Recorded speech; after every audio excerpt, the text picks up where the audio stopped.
sessions at ZCSD began with the lottery. You submitted an application postmarked no later than a certain date. It wasn't completely random. Joko reviewed applications and personally selected some applicants. Someone applying from Germany, someone with experience as a sashimi cook, someone who had been passed over before. You had to list skills on the application because serious work would be done during work period that week. Electrical, carpentry, painting, plumbing, landscaping, in addition to regular chores such as cleaning bathrooms, vacuuming, washing windows, and preparing meals. All of the materials and supplies would be purchased and made ready in advance by the work leader. Groceries were purchased and stored by the head cook.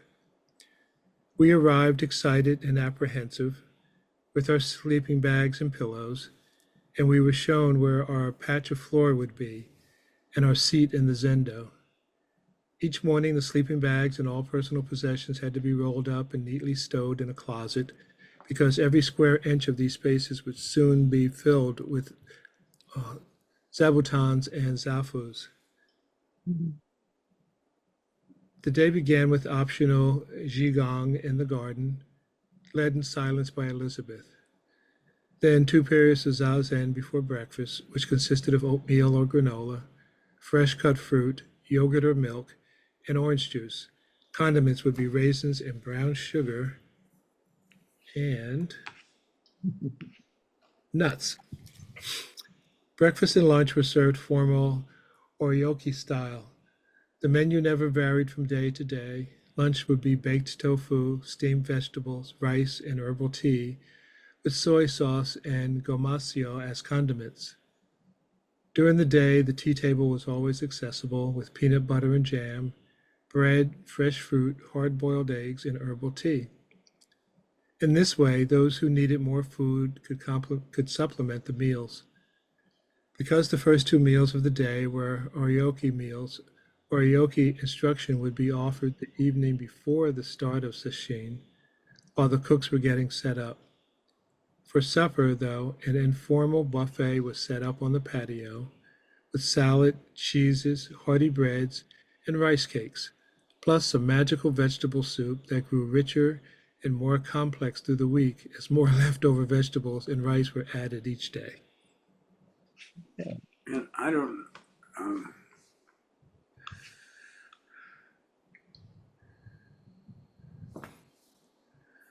so that's Joko Beck's statement.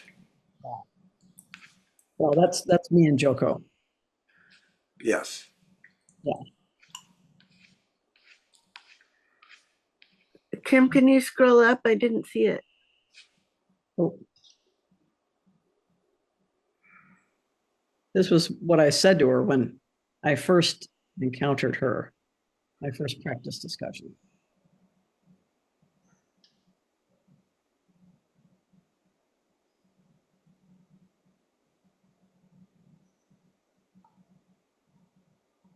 Okay. And you can see on the right-hand side on this page is just the schedule, typical session day, just as I recall it. I'm sorry to pester, but I can't hold it open, so I still can't see. If there's any way to zoom in a little, that would be lovely.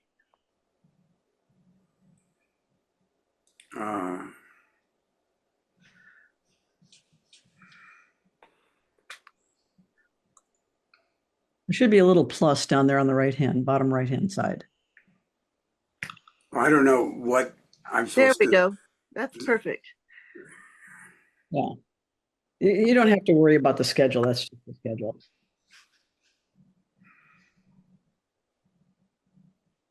Okay, are y'all ready for me to read? Yes. Starts after lunch. Okay. After lunch, there was a good-sized break. Some people napped, some did yoga stretches, but I nearly always walked. You could walk west to a little shopping center, which was always a kind of surreal experience. People in cars going into the little coffee shop or coming out of the Greek restaurant in the corner. And a kind of absent-minded dog But to the north, you could climb a long hill to a park among the pines and palms with benches and a walking path. There you could look across the neighborhood to the ocean below. It was peaceful and quiet and close to the sky.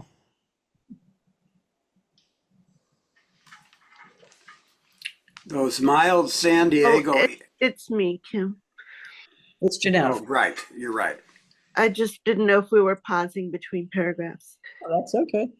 Those mild San Diego evenings we ate in silence, scattered around in the garden, tired but content, contemplating the long evening sit ahead, while the sky turned rose, then violet, then indigo, and the first stars showed up. The walks were neatly swept, the carpets were vacuumed, the bathrooms sparkling, the flower arrangements placed, the garden tools neatly stored in the little shed for the night. Next door, music spilled out of a lively apartment building that was populated by mostly Spanish-speaking workers, maids, nurses, daycare workers, and I often wondered how mystified they must have been by the spectacle of 40 or 50 people eating together in complete silence. We washed our dishes, dried them, and enjoyed a little break before heading back into the Zendo. Because we were so tired, because we had already spent the day on the cushion battling our conditioning, our desperate longing for the bell to end Zazen, the evening sitting was a kind of gift. Emptied out, bored with our own minds and our petty thoughts, there was a simplicity to it, a surrender that proved restful, even for our aching bodies longing for the end of the day. Outside, the breeze stirred the wind chimes. In the neighborhood, people were going about their daily lives. A motorcycle revved up, the laughter of people headed to a party, music coming from down the street. We were still sitting.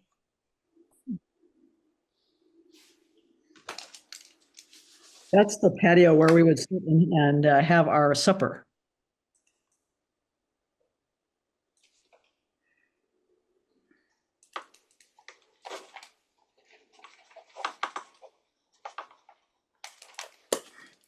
During Zazen periods, there would be an announcement that Daesan with Joko was available.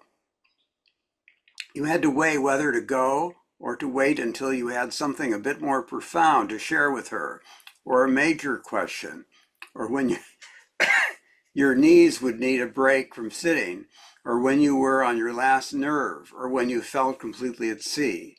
Joko saw everyone every single day of sesshin, and there would be 40 or 50 people there. Of course, Daesan with Joko seldom lasted more than 10 minutes, so you developed a keen focus in meeting her. During the first sesshin, I fell apart on the third day, and when I went in to see her, I was weeping uncontrollably. She asked what I was crying about, and all I could choke out was, "I don't know." She was very kind, but she was also strong. She said, "Well, your first sesshin, you just try to get through it. But if you leave in the middle, you will lose the opportunity to see it through." I was quite surprised because it had never crossed my mind to leave. I was just dissolving.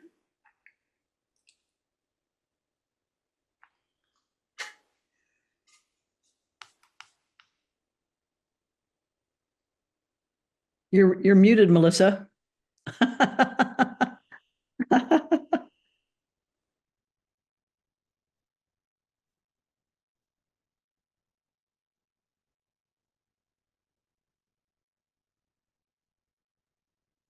There you go. Oh, wait, you got muted again.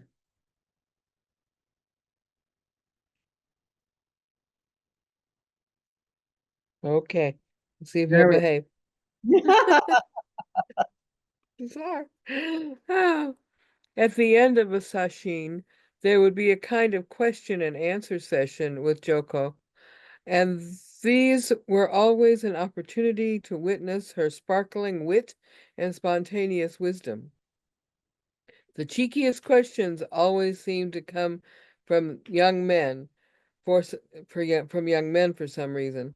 One said to her, "When I started this session, I thought you were just an opinionated old woman." She shot back, "And do you know what you are? An opinionated young man." Another challenge, "Are you enlightened?" "I hope I should have never have such a thought," she said tartly. She was quick and she was fierce. She was strong and bold, but also kind and deeply loved her students. After the session, we would share a kind of feast prepared by the cooks: lasagna, salad, chocolate cake. It felt like an incredible extravagance. Sitting under the enormous jacaranda tree on the patio with this rich food, finally able to talk to each other. Then Joko would meet folks informally in the living room of her little house. I was always surprised by what people would ask, what they would think to say. One young man explained that he was traveling around from Zen centers to yoga ashrams and other spiritual centers, and he remarked that it didn't really matter what teacher you met there since the teachings are all the same. I was kind of startled, and so I blurted out, "You can waste a lot of decades that way. You need to plant your flag somewhere if you want to go deep." So this picture over on the right is in that little house where Joko that she'd be just like that when after a session when people come and talk to her. So, and that was something that she said when I was there.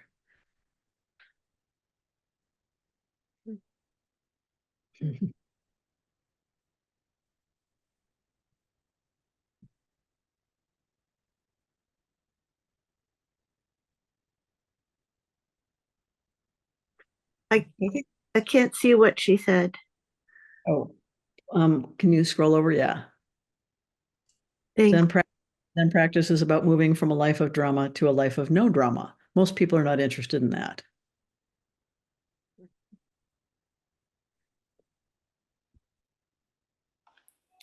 Ed, I think you're next. You have to unmute. There you Yeah. Okay. Joko reparented me. In a talk, she said Zen practice is about moving from a life of drama to a life of no drama. Most people are not interested in that. But I was relieved. I longed for that, coming from a family with a flamboyant, volatile mother and a stoic, quiet father. Their epic arguments, my dad's stony silences, and my mother's unpredictable, explosive temper were exhausting. No drama was something I had been seeking, it seems, my whole life. But what did that mean? Joko taught me.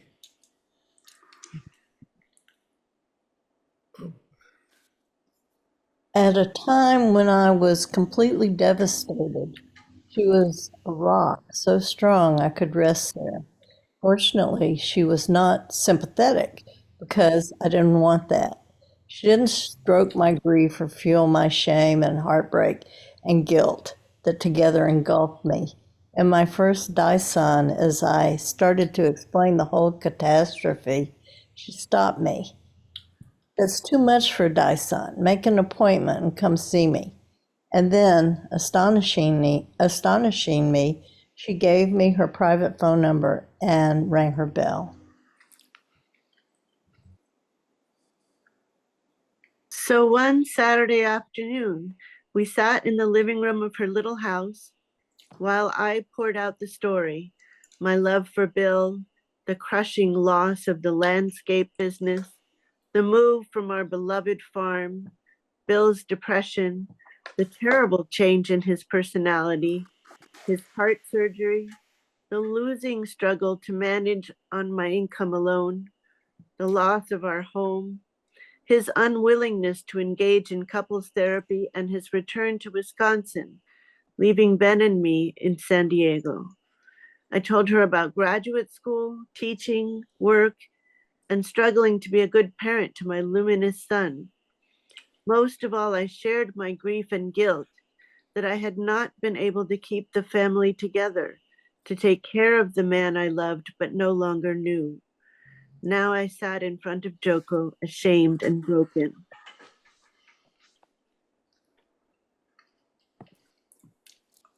Life doesn't make mistakes, she said matter-of-factly, and from this point she began handing me strong timber for building a new life. Years later, at a conference of Zen teachers where I was a student helper, a well-known Zen teacher asked me, "Who is your teacher?" I said, "Choco Beck." She got a faraway look in her eyes. "Joko is vast," she said, and the teachers around her were nodding too. This perfectly captured what it felt like to sit in front of Joko and Daesan. It was like sitting on an open prairie with a boundless clear blue sky above, just the two of you, the only living beings in the whole cosmos. Sitting and waiting to meet with her. Did you have a question, a problem, an idea, an experience to relate? They vanquished in an instant in the bright, thin air. How important were they, really? Of course, we persisted. We unloaded all of our messy lives and troubled minds, and she met all of it with patience, with kindness, with a sparkling humor, and with the sword of a Manjusan. Manjushri. Thank you. We were just not there yet until suddenly we were. There he is. With his sword. Cutting through delusion. In session, there were unexpected delights. Joko would ask one of her students to give instruction in the Alexander method for posture to ease our sitting. Once, during the exhausting sitting period of the night, the last exhausting sitting period of the night, we heard the haunting music of a shakuhachi flute that one of Joko's students was playing in the garden. Or the cooks would break up chocolate bars and leave them on the tea table. In every room, there were elegant flower arrangements that were refreshed every day. I learned what an enormous effect such small gestures of kindness have in the context of a session.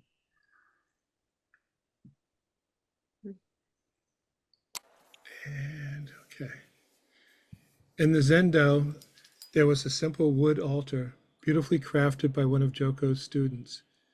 It featured a tall stone rather than a Buddha. Its rounded contours vaguely suggested a standing figure. Buddha, Kuan Yin, and Jushri. Sometimes it seemed to me to represent the implacable immediacy of just this. I like that sentence. At other times, it felt like the rock when I was stuck between a rock and a hard place in my practice or my life. I found, whoa, come back. I'm showing the picture. Okay. That's the altar. Lovely. Ah. Lovely.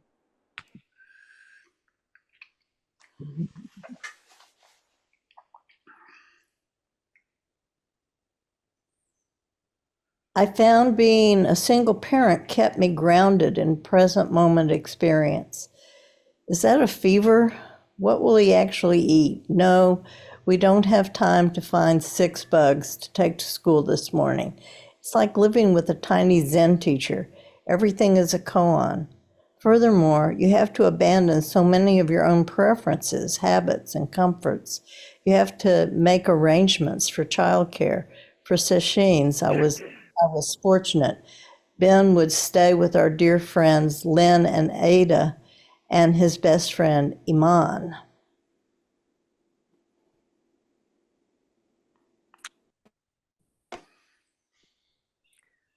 I asked Joko, how do people without children manage the way?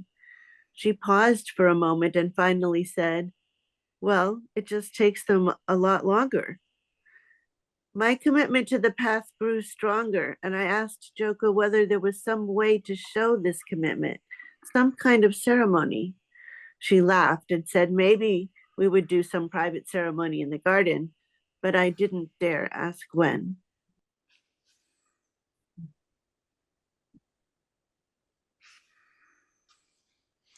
In the middle of Zazen, in the middle of the afternoon, in the middle of a sesshin at Joko's, I felt hurled right into darkness and the vastness of the whole cosmos, right at the event horizon, as astronomers call it, of a terrifying black hole. Distant galaxies dotted the inky depths of space. Surrounding this black hole and teetering on its edge was an array of tiny structures made of pink, pink toothpicks, houses, boxes, and shapes I can't name. I knew what they were, my projects and accomplishments, whatever I had built in this life.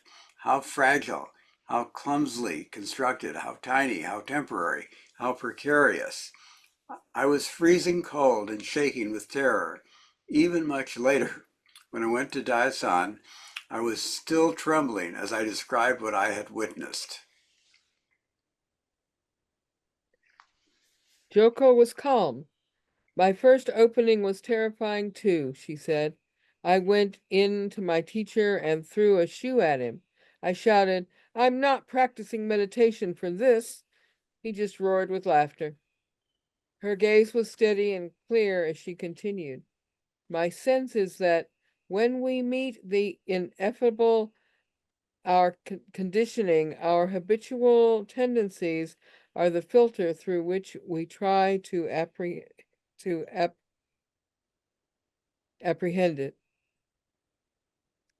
It was so relieving to hear this and so helpful later, at those times when existential terror would overwhelm me again with icy dread, or when a student came up to me, shaken by such an experience. She was eager to learn more about what I was studying. When I talked with her about Hakomi training, she asked me if there was a book she could read about it. I ordered Ron Kurtz's Body-Centered Psychotherapy, and it arrived the next day. I gave it to her that afternoon, and by the next morning, she had read the first chapter and had questions for me about it. I think this would help some of my students, she remarked. Then she fixed me with her steely gaze. We've got to get more efficient, she said.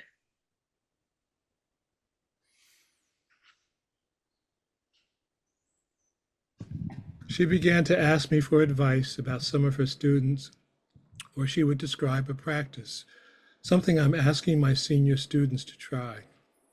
I felt honored that she would confide in me something for her senior students. I wondered who these advanced students could be. When did they meet with her? Where did they live? How did they get to be senior students? It never crossed my mind, although I would go ahead and diligently work with the practice, that she considered me a senior student.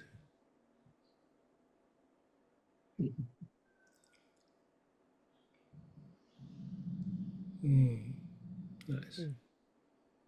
Gorgeous.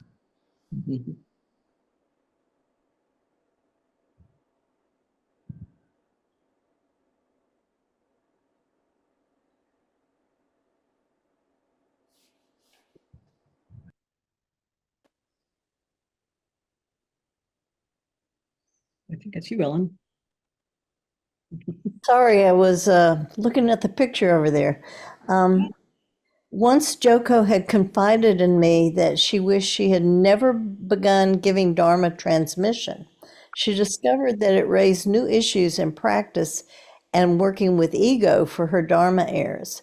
She intended to continue working with her students after Dharma transmission to address those issues, but once students had received Dharma transmission, they did not maintain a connection with her, and it seemed they no longer considered her their ongoing teacher. She had started the Ordinary Mind School as a way to continue this work, but it had not turned out that way. She looked at me keenly and said, "But I would give you Dharma transmission." "I don't want it," I hastily replied. "I have trouble enough with the issues and egoic mind I have already." Later, I realized that this was a very self-centered view, and I would come to regret not recognizing what my Dharma transmission would have meant for my Sangha and my capacity to support them. In any event, Joko's method of transmission was unorthodox.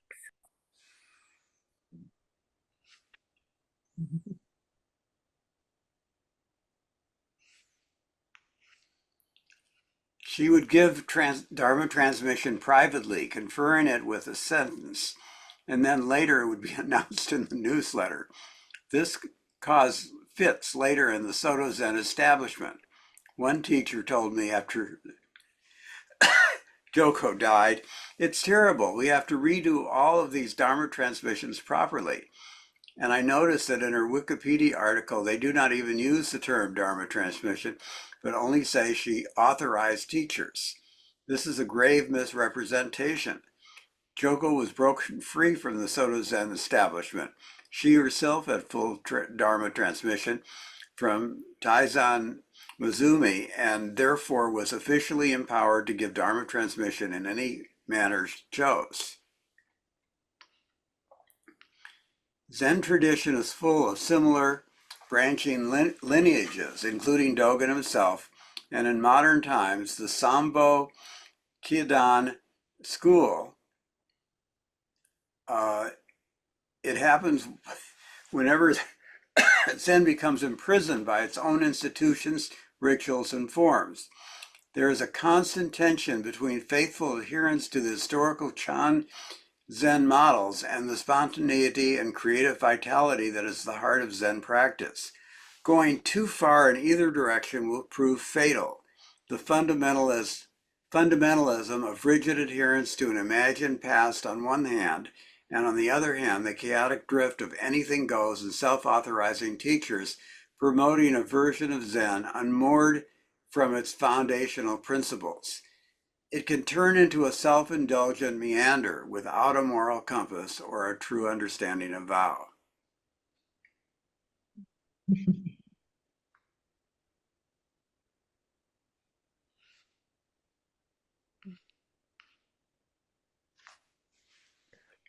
We talked a lot about what was essential to Zen practice in contemporary lives.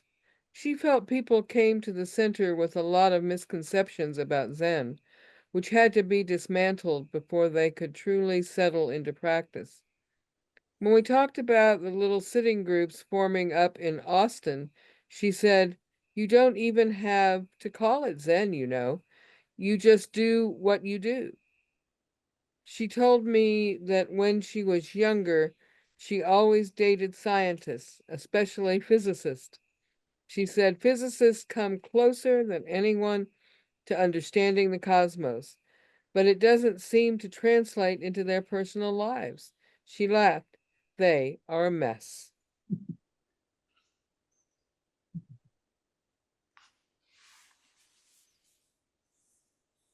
Is it me? I met with Joko in the summer of 1994 for a painful farewell. I had finished graduate school at UC San Diego and accepted a faculty position at University of Texas in Austin, and I came to say goodbye to my beloved Zen teacher. Over 4 years, our relationship had been a lifeline for me, growing deep and profound in our work together. She was strong and resilient when I was brokenhearted and desolate in the breakup of my marriage, and she was kind and caring as I struggled to manage 3 jobs, a full-time graduate program, and learning to be a single parent for my son. She was tart, funny, and down to earth. I couldn't conceive of a life without her presence at the heart of it.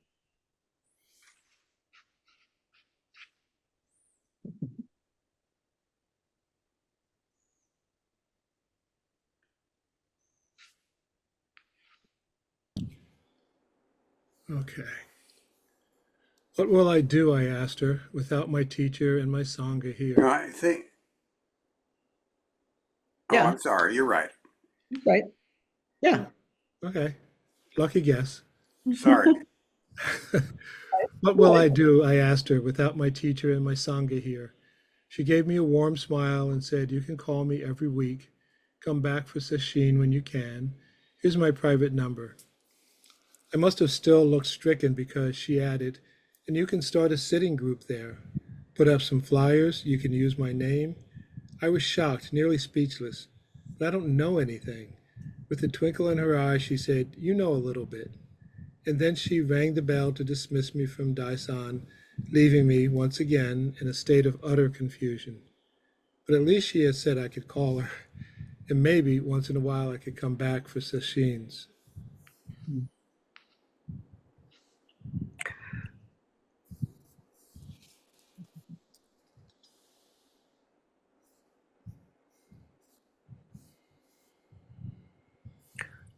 Moving Ben and I from San Diego, where we had lived happily for 12 years, to an Austin apartment, getting settled in a new place with a new high school for him, and starting a demanding and engaging new job teaching was exciting and all-consuming. I was practicing Zazen every day, but I had no thought of starting a Zen group. It was out of the question, really. Okay, let's see. So I'll go ahead and take my turn Oh, now. I'm so sorry, Ellen. I'm so tired. That's good. That's okay. Problem. It could happen even if you aren't tired. It would for me. Oh, sweet. I love it.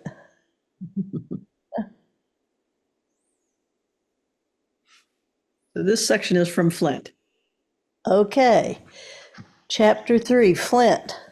As a young man training as a research biologist in the 1970s, I was impressed by one of the lead scientists in a major laboratory who had T-shirts made for the students. On the front of the shirt was this encouragement: be bold in what you try. And on the back, the warning: and be cautious in what you claim. My hope is that you will keep these two messages in mind as you read what you find here.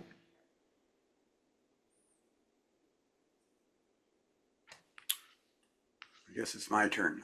Over many years of following the instructions of our own teachers, training and practice diligently in temples and monasteries, listening carefully to what our students have asked of us, and attempting to be as skillful as possible, maybe even acting boldly at times, we have done our best to take care of our lab.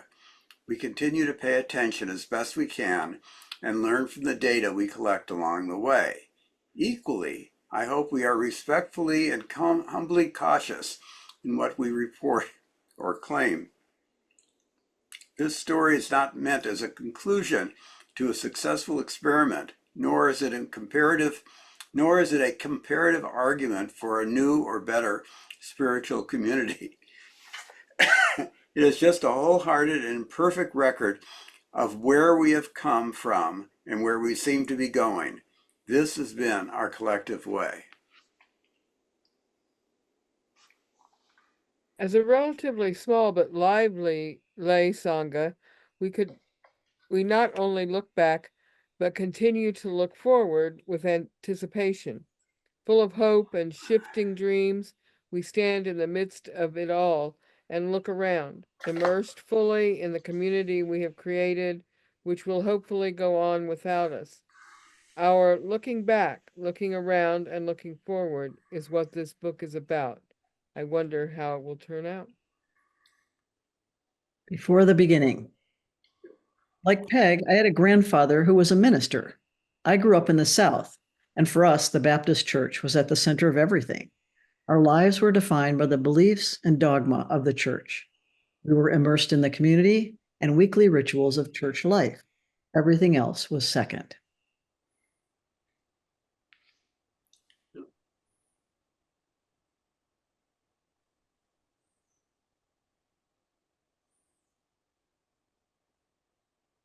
There we go.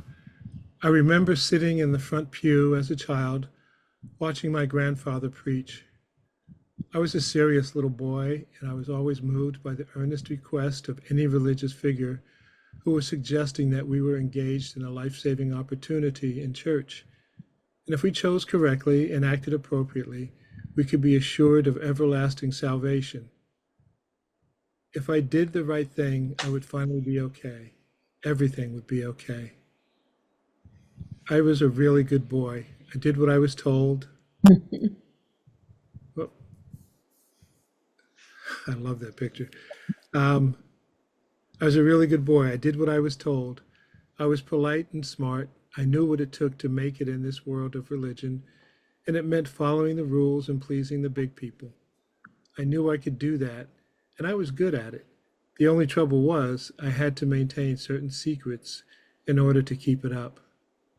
Of course, I also noticed that most of the other people in church had their secrets too, but one of the rules we shared was not to notice. It became clear that looking good was sometimes more important than being good. So I became good at that. Over time, the hidden parts grew too large. The pleasing became too much a burden, and the disconnection too great. I left the church, but the longing for truth and kindness and community did not leave me. It kept working on me. I became a psychologist and practiced as a psychotherapist. I dedicated my life to the relief of suffering in others, and in particular, I was devoted to helping people find a way to accept themselves just exactly as they were. If change was possible, this was the starting place. I studied, trained, and practiced. I found my place in the field of behavioral medicine and with a specialty in cancer care, working in hospitals and cancer treatment centers around the country. These were real life-saving opportunities, or at least life-affirming and healing opportunities.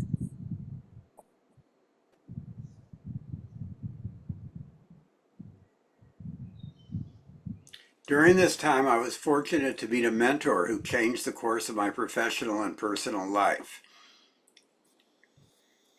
As I entered graduate school, I sought an academic training program which was experiential, embedded in actual life. I had seen too many programs which emphasized research and traditional scholarship only, isolated in academia. I found such a program with the Fielding University, a professional school for psychologists and educators, and it was there I met John Gladfelter. John became the coordinator of my doctoral program in clinical psychology, but he was much more. I often say he raised me as a young professional. Even after graduating from the Fielding program in 1983, I began to meet in a monthly professional consultation group, which he led until he became ill and could no longer work.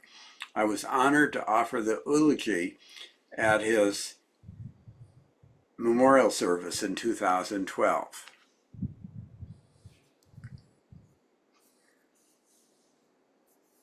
John showed me how to be with people and think about the world in ways that are hard to describe.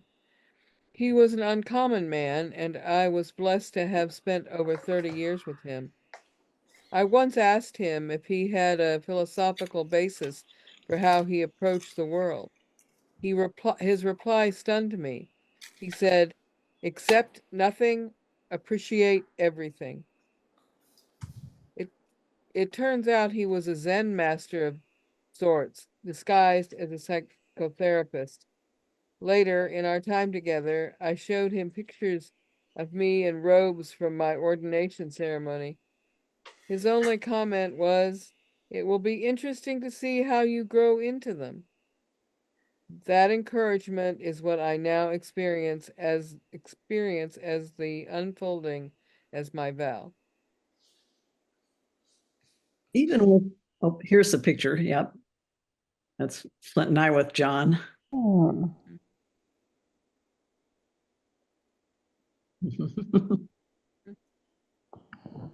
Even with this life-changing professional training and personal mentoring, I was missing something, a spiritual path. Psychology only went so far, and these patients were facing much more than passing anxieties or depressions. They were not just struggling in their marriages or fighting with their children. These people were facing the possibility of a foreshortened life, and they were living with pain and suffering that was very apparent. I also began to realize that I needed spiritual help in my own life, as well as new tools to support my patients.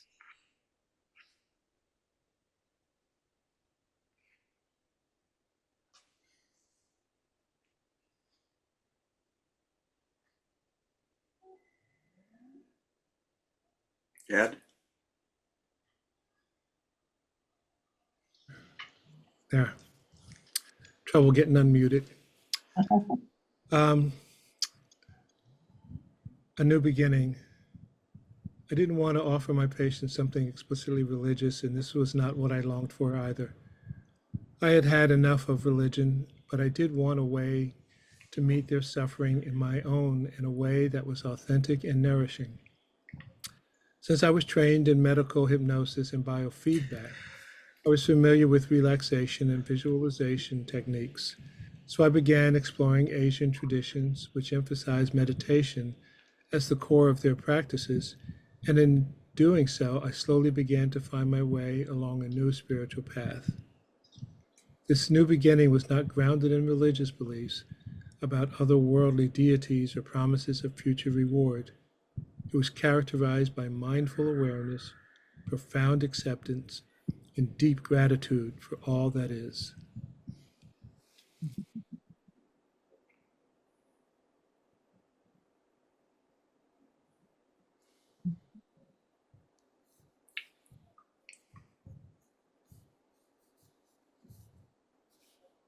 Do you know where that is, Peg? Is that Tassajara?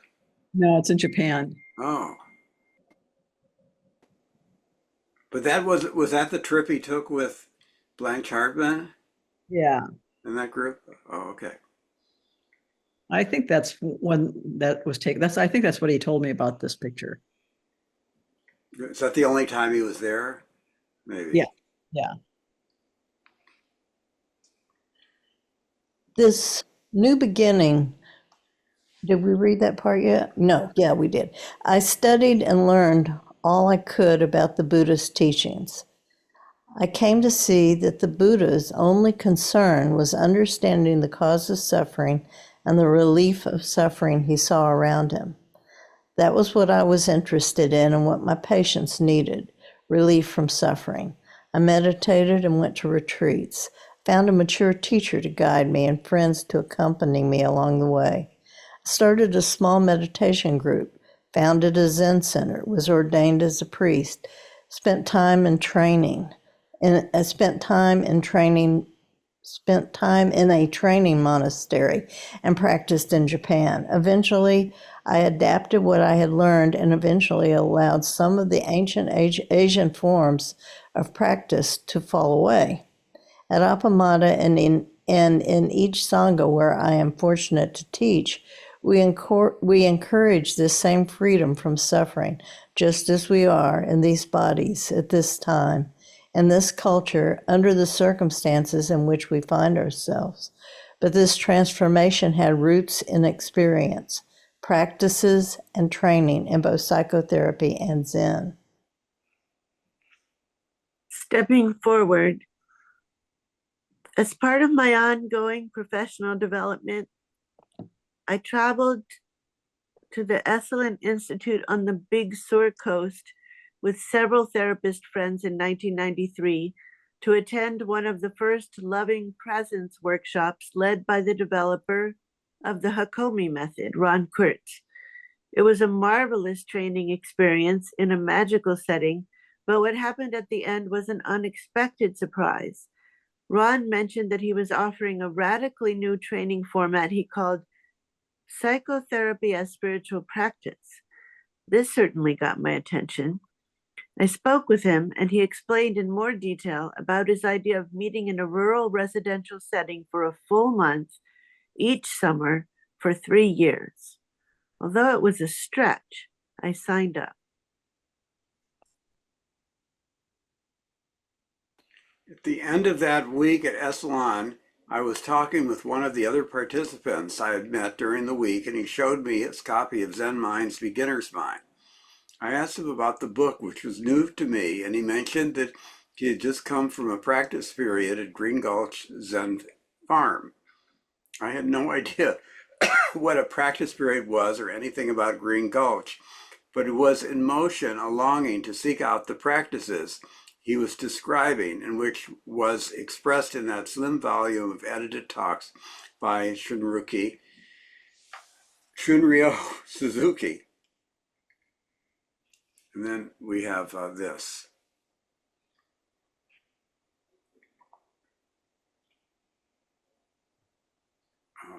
Melissa? Excerpt from The Layers by Stanley Knutz. I have walked through many lives, some of them my own, and I am not who I was, though some principle of being abides from which I struggle not to stray. When I look behind, as I am compelled to look, before I can gather strength to proceed on my journey. I see the milestones dwindling toward the horizon and the slow fires trailing from the abandoned campsites over which scavenger angels wheel on heavy wings.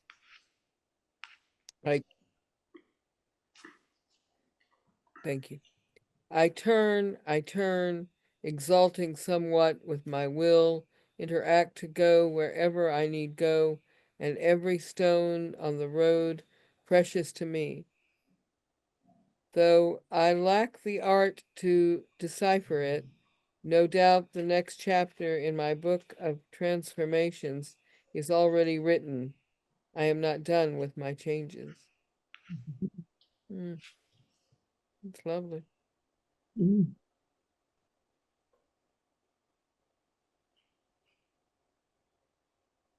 Okay, these two events in that 1 week at Esalen were keys to my finding my way to formal practice and training at the San Francisco Zen Center, and to decades of training and teaching in mindfulness and psychotherapy. I made a turn in my life and in my practice, a turn from which I have never returned.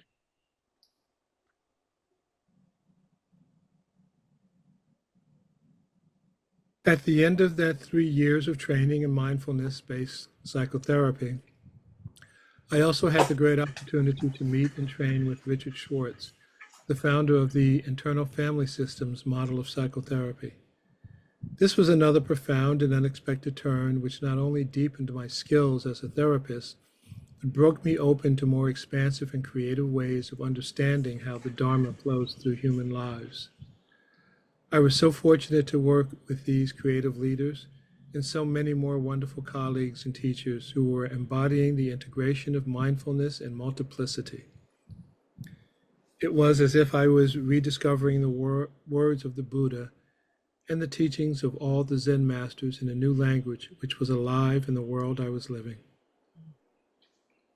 I have a question. Do you think he means by multiplicity just the complexity of the universe? I don't really know. You'd have to ask him about that, but it refers to, it was kind of a movement at that time where they were talking about, in internal family systems terms, the multiplicity within us, and The the many parts? the many parts. So, there was that work was going on in psychotherapy, and of course there were other people working on that stuff too.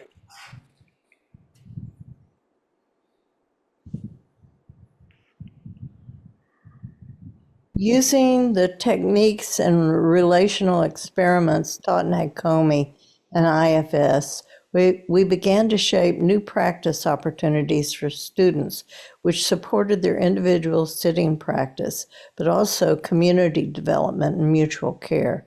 We were finding the collective expression of liberating intimacy, the embodiment of Appamada.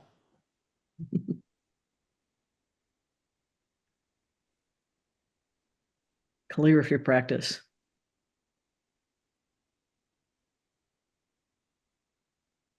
So that's probably a good place to stop, because we're at just about Yeah. 8 o'clock. We can start up with Blanche next time. Will we not meet next time because we have our intensive going on? We wouldn't meet if there's an intensive, no. Okay, so then the next time will be the time after that, the 9th. It's good. I can get busy writing. Stay ahead of everybody. Chapter 4. Mhm. Okay. There will be. Yeah. So now we usually take about 15 minutes to do write whatever reflections you want to write. And you're not obligated to share them after. You can, but it's not required. So you can write things that are quite personal, and anything that you are moved to write or want to express, for about 50 minutes, and then we'll come back together. How's that? 8:15. All right. Okay. We're back.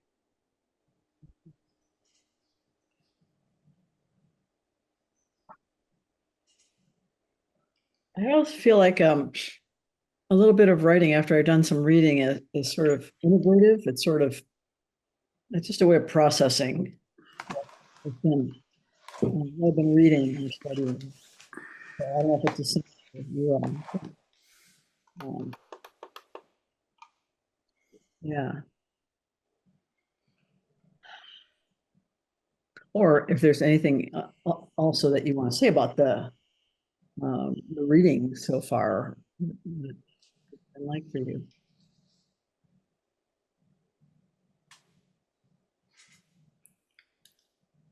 Well, I'll read, but I also have a question, Peg, and that is, was it an easy decision to include like your trials and tribulations, your in the story? Or were you convinced immediately that that was needed? Um, I wasn't so much thinking about this as needed. It's part of the threads that connected me to the Dharma. Those trials and tribulations are the sort of the beginning of that really deep connection with the Dharma. A real sense of it as necessary and not just a really interesting intellectual exercise. I've noticed that, well, in reading about the Four Noble Truths, how much attention is spent on the suffering stage. Yeah. It's kind of like that. Okay, I'll read what I wrote. My takeaway tonight was reading about teachers with the same growing pains as the rest of us, the same insecurities and missteps. It seems we'd all be wise. It seems we'd all be wise enough to figure it out very quickly and not have to do it over a long time and many miles. Does everything contribute to who we are? Could we have eliminated some of the mistaken steps and saved time and grief? Do we admire people more when they are vulnerable and tell us how they were beginners too? I think so. What is the value of reading about how people became who they are? Edward Weston called the first volume of his daybooks How Young I Was. Even a giant was once an embryo. You know, that was a big question mark for me, and still is a big question mark for me. Like, could this whole first part of the book just be stripped off? Is it really contributing anything to people's understanding of what Appamada has become and how those early seeds were planted that created that sensibility that we've brought into our teaching? So I don't know. You know, it's an open, like, there's a whole genre of memoir. People really enjoy reading about other people's lives, but I didn't want it to be like that. I wanted it to be more like woven into Appamada's story. You know, where does Appamada's story really begin? That was Well, it certainly can alleviate frustration seeing in people you admire that they had, struggled as they did. they floundered around like fish. Yeah. Yeah, it's that's part of what I thought too, is that this might give people some encouragement if they're feeling like they're doing it all wrong or they don't know what they're doing. You know, they're flapping around themselves. Maybe it would be hardening in a way for people. I think that was a good choice, Peg, and quite necessary, because a lot of times what gets missed is that start of the journey, or where you stub your toe along the way, or where you fall flat on your face. Yeah. And for me, I started out saying challenges. Grateful to hear of issues in progress or resolutions. There is the thing that the multiplicity seems to be present in varying degrees of engagement in topics. There are some things which I feel I'm pretty good at, and some things that provide life-affirming, forwarding relationships. And there are still a few things that seem to kick me in the rear, like profession. I was going to say it more plainly, but you get the idea. Like personal relationships between two people, regardless of gender, if it's man and woman or woman and woman or man and man. personal relationships. You know, the thing where they said Einstein nailed space-time issues, but the wild thing had him completely sussed. And, you know, hearing this provides some opportunities um, for re-examining my practice and for allowing the doubt. And there are doubts at times about my beliefs, my ways to be true to my bodhisattva vow, and still not self-condemn um, in service to others. And the goal is to be as right-minded as possible, avoid victimhood, stay consistent with practice, and there's the miracle. What may open up is a mystery, but worth sticking around for. It all seems to be a master class in the middle way. That's a perfect way to put it. I mean, I think we're in a giant training program, you know, and my understanding is the mistakes we recognize as mistakes only because we're part of the training program, you know. So it's like, oh, otherwise you wouldn't even know it was a mistake, but you understand it's a mistake by the consequences or what happens, and that's the training. So you go, oh, that was painful for that person when I said that, you know, or whatever. Now you've learned something, right? And it's not about avoiding mistakes, as I would always tell my student writers, because they were always imagining that I was going to deliver them to some magical realm where they would never make mistakes. Um, and I would say the mistakes are the journey, you know, that's the journey. Um, and it was very hard for them to believe that, but it's true. Well, that's what I saw in the self-driving car. It made a mistake in Yeah, thinking that it could go around the bus. figured it out. It learns. But so quickly, and then it was okay. I Yeah, mean, that's my story, of course, but yeah. Well, I can tell you what I wrote is pretty short. I said it's always encouraging to hear the book in other people's voices. It feels so warm and light. These chapters flood me with memories. They also remind me what a huge undertaking this project really is and how much remains to be done. I'm finding this work really satisfying, especially getting it in front of the people I am writing it for. It's easy to get mired down in the weeds in the middle of writing, so hearing others read the text is enormously helpful. These early chapters were written so long ago, they are almost like strangers to me. Hearing them again is like meeting up with old friends. Although the chapters are filled with memories, now, ironically, the creation of them has become a new set of memories. And now, this reading of them in depth and practice creates yet another layer with a new set of characters. Each week, a slightly different mix and new voices joining the project. That's sort of my experience of it. So wonderful to hear you read it, and I hope you will. You know, I didn't say this at the beginning, but I should. I hope you will stop us anytime you have a question, anytime you have any vision. This is really helpful to me. That's what really helps me, is to know. Like, for someone to say, "I don't know this word," um, this sentence is confusing to me, is very helpful. So please don't at that. Yeah.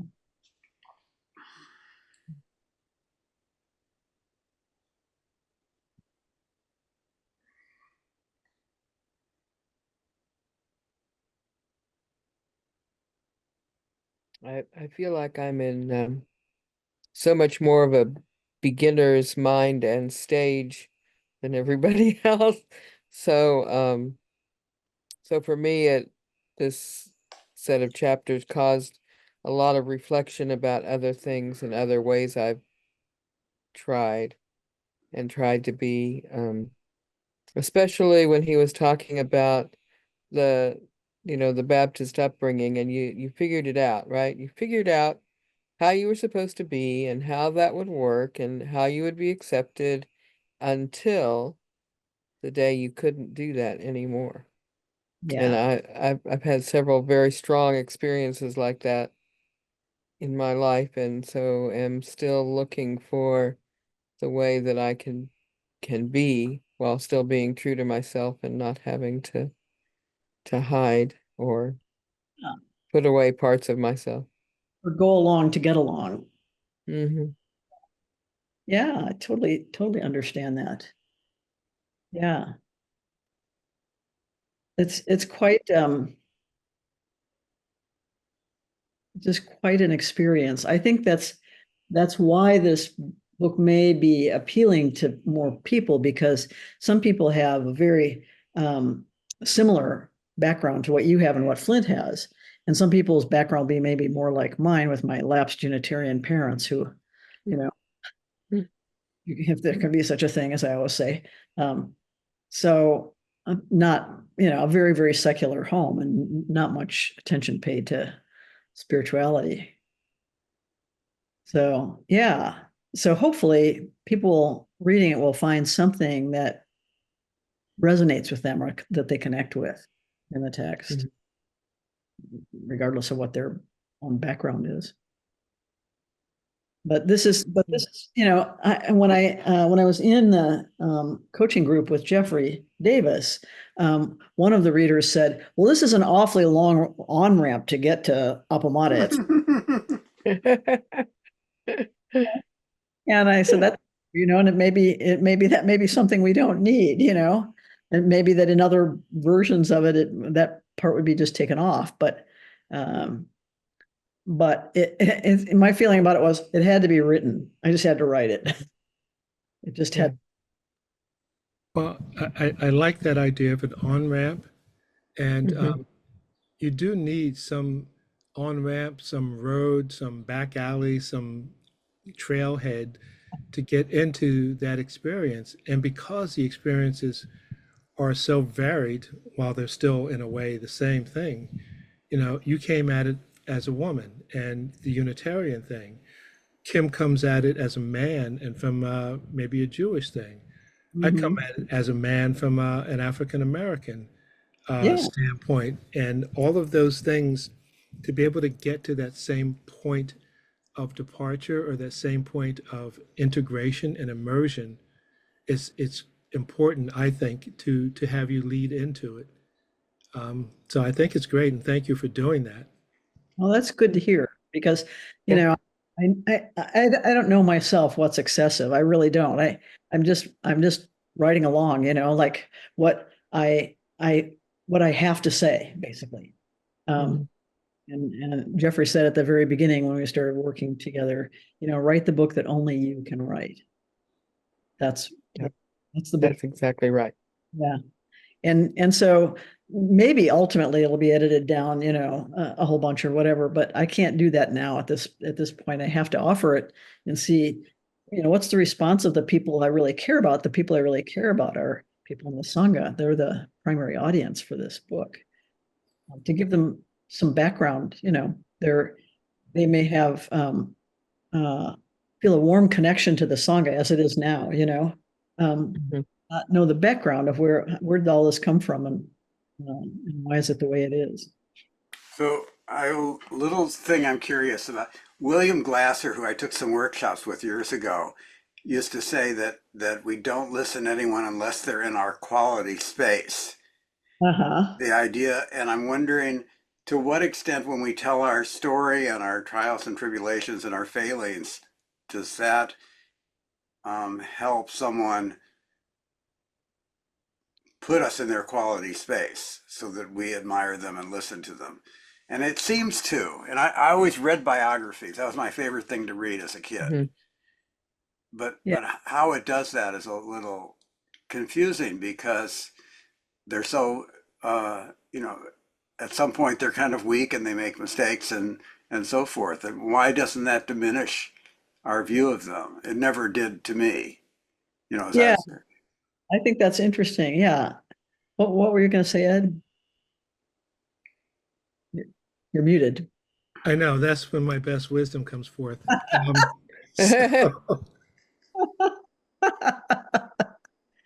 now I was thinking about what Kim had said, and I was relating that to some photography experiences. Like Minor White, I had a particular thing inside of me when I was looking at things from a photographic standpoint, and I did not know really what that was. I couldn't put pen to paper about it until I read about Minor White, and I saw what he did and how he had a thing he called equivalence and how he went to essence and spirituality of what you were seeing. And once I saw that, it's like, oh, okay. So this is the camp, this is the thing that I want to be connected to. And it opened up the door for me and let me know that there was actually a community, if you will, that I was already a part of or that I wanted to be more a part of. Yeah. Mhm. Yeah, exactly. I think, Kim, it gives a sense of vulnerability and authenticity we can relate to. So, to know about Abraham Lincoln's doubts, that just gives you a warm connection that reading about his heroic achievements, in ending slavery, like it's hard, it's abstract, but when we see these personal struggles and the kind of vulnerabilities, I think that really makes the person. Well, you tend to trust the person because they've told you things that no one would want to tell you. Kind of thing. Yeah. It puts trust and compassion out there, Yeah, I think you that's know, right. especially when, yeah, It- you look at something like Lincoln, where this was not his go-to move from the get-go, but when you saw how it worked out, you gained a trust and you gain compassion and you gain an understanding of how you deal with demons and yourself and the larger picture. It really was an amazing thing when you start reading about what was going on for him. Oh, yeah. Yeah. yeah. And it kind of makes the heroic parts of it more heroic when you realize what it took, what it cost. And it makes it very human, very relatable. That's Yeah, that's he's what I not was going to say. Superman Yeah. anymore. Yeah. So Yeah. it's interesting how God picked Moses, who was very poor at speech. And Moses says, Mhm. "Why did you pick me? I can't even talk." And but I love that. yeah, but it's a different view of a hero, right? Yeah. And there's something very real about this. And also, anyone can be Moses. Very Mhm. relatable. Yeah. Okay, we're at the end of our time, and Okay. great that you joined us. Thank you for coming tonight. Thank you, Melissa and Donna and Kim. You're our pillar of support for this project. He's always there for studio. He's been a champion of it from the beginning. Yeah. Okay. All right. Until tomorrow. Until tomorrow. Until tomorrow. Until we Thank meet you again. all. Thank Bye.